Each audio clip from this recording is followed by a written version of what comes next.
Good morning, students of class 6.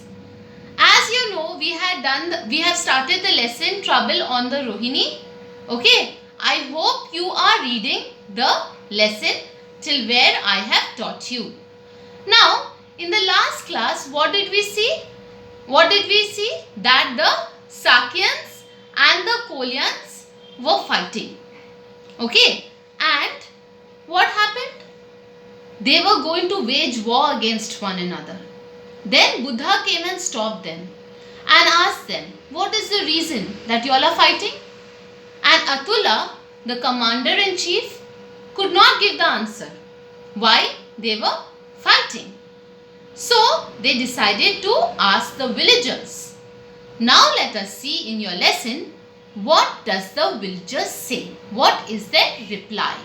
Let us come to the slideshow. Lord, it's the water in the dam. There's not enough for both our crops. One of the villagers says this. Then Buddha says, tell me what is more precious, water or human life? Then another villager replies, of course human life is more precious than water, Lord. So students, what happens over here? What is the reason that they are fighting? The reason that they are fighting is that there is not enough water for both the tribes. So they are both fighting and waging war against one another for this reason, as there is not enough water. So Buddha replies saying that what is more important, water or human life? You are ready to kill any human being. For this reason, human life is not important to y'all. So he is telling them, don't you know this? Why are you killing people? So another person says that, of course we cannot kill anyone. That is not correct.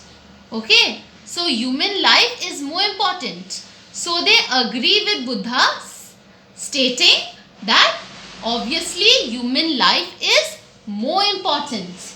Let us see what happens next.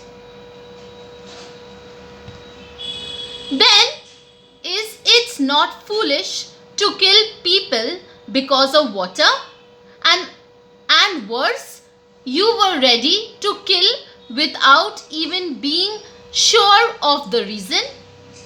So Buddha is telling, so isn't it foolish that you are killing people because of water? And worst thing is that you all don't even know the reason. When he asked Atula, he did not even know the reason, but they're ready to kill each other. So he says, let me tell you a story. So Buddha is going to tell them a story. Once there was a great storm. The trees that grew close to each other and whose branches were intertwined remained standing.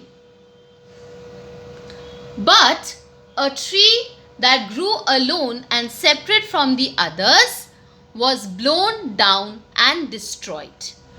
So students, he is telling a story, Buddha is telling a story that once there were trees that were growing all together close to each other and the branches were intertwined. Intertwined meaning twisted together so that they were very difficult to separate. So of this part, all the trees on this side, all the branches were growing intertwined with each other and they were all close to each other. So that is why when the storm came, nothing happened to these trees as they were all united together. But this side, there was one tree that was growing all alone. And what happened to the tree that was growing all alone and separate from one another? It was blown off by the storm and destroyed. Okay. So what is the moral we get, students, from this? The moral we get is that united, you stand. United, we stand. And if you are divided, we will fall. So we should always be united. Okay. So let us see what happens.